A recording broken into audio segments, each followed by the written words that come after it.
There, Principal Bob, and I'm going to spend a little bit of time today talking about EV sales and how things have gone the last year, and really a lot of the positives about EV sales, and that they've steadily increased last year over the year before.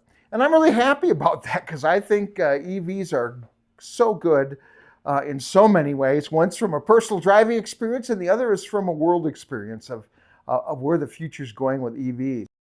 But I'm a little disheartened by all the craziness you get out there about people who are doing videos that are just anti-EV, and they are just crazy. So what I did was I made a little parody of that by creating an anti-car guy who's mostly anti-gas engine.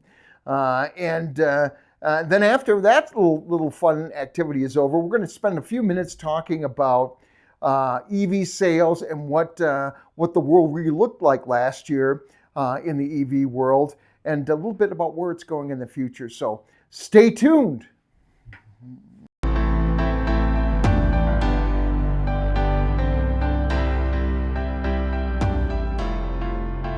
Hey folks, I'm here to tell you it's the end of gas cars.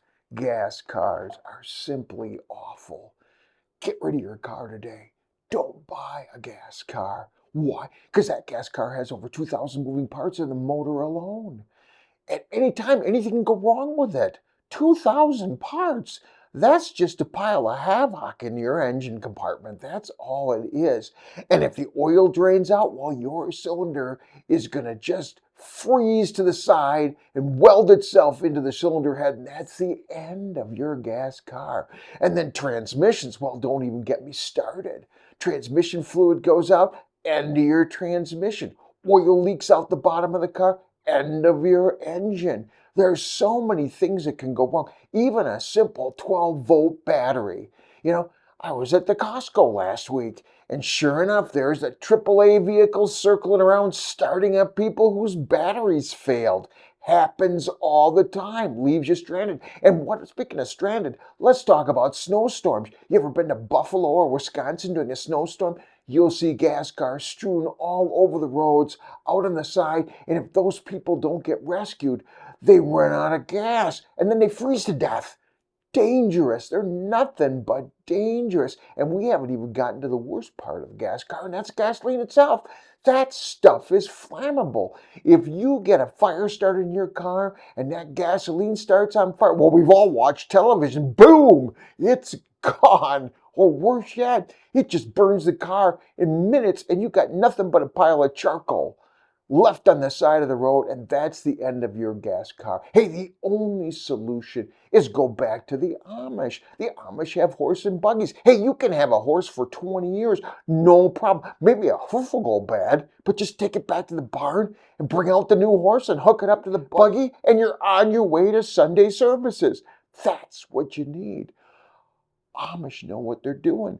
Hey, now I have 20,000 subscribers because all I do every week is put up this kind of paranoid nonsense. And I talk about stuff that's not based in fact. But hey, I get viewers. You click and like a video, you subscribe, and I get paid for doing ranting and raving. And hey, it's a good living, so keep it up.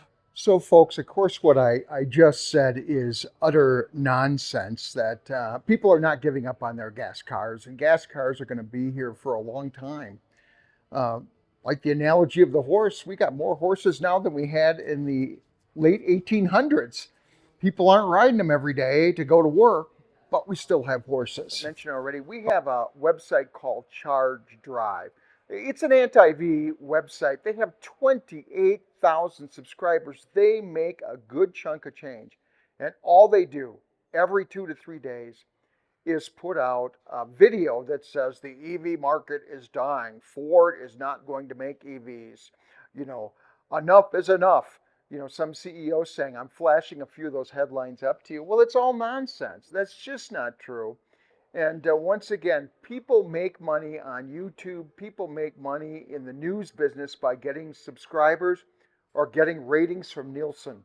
That's how it's done. And so the more tragic, the more extreme those headlines are. You know this. I'm not telling you anything you don't know already. The more viewers they're going to get. Last year, uh, we had the largest increase in EVs ever. And if you look at a chart on EV sales and you look from February of last year till December, there's nothing but an incline.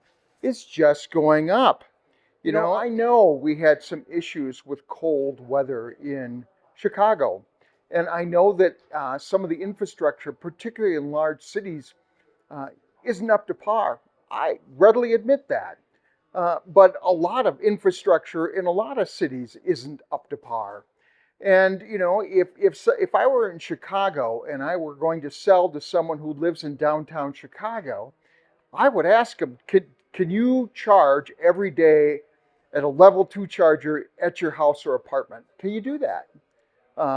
Does your condo support that? Because if the answer is no, maybe an EV isn't going to work for you. Maybe in those settings where there aren't enough chargers, a lot of people, and you don't have the ability to charge on your own, you shouldn't buy an EV. I'd agree with that. But you don't make a blanket statement that EVs aren't working in large cities, because a lot of people who didn't show up on NBC News in Chicago were driving their EVs all day and went home and charged it and drove it the next day and went home and charged it, and it all worked. Because that's really how most of us drive EVs. If you look at sales, you know, we look at facts, not made up stuff, but facts. You know, Ford's share of the market went up by 5.5%. Not only that, but their sales of EVs, all the EVs they manufacture, is up by 30% over the year before. Ford is not going to stop making or selling EVs. Some plans will change for manufacturers. They might not be putting up a battery factory this year. They might put it off till next year. But that's not ending EVs, folks. That's not ending the building of EVs all around. Okay, if you look at Hyundai sold 394,000 EVs last year. Their sales are way up. And December, you know, right when things were getting cold and some of the nightmares were happening, they sold a lot of EVs. People are not backing away from EVs. EVs still work for them. Volkswagen increased its sale last year by 21%. 21% more than the year before. So Volkswagen is building EVs, and they're just about ready to launch a brand new one that's going to be a large sedan that I'm looking forward to looking at. That's going to be a very nice vehicle. The other thing I want to mention to you is, you know, a lot of the factors that would keep people from buying EVs are starting to mitigate, like the depreciation factor. Hey, I bought an EV and I got $12,500 off the price from the state of Colorado and from Hyundai. Well, guess what, folks? My worries about depreciation have lessened greatly since I got a $12,500 discount just to start with. And so I know I got my cake first, right? I got dessert. I got a really low price on one of the best EVs made in the world. And I know tomorrow that I'm not going to get $52,000 if I sell that car. But I tell you what, from the base price of around, let's say 38, 39,000, I think I'm going to have a reasonable level of depreciation, no worse than any gas car I would have purchased during the same time period. So go buy yourself an EV. Buy a used EV. They're a good value as well.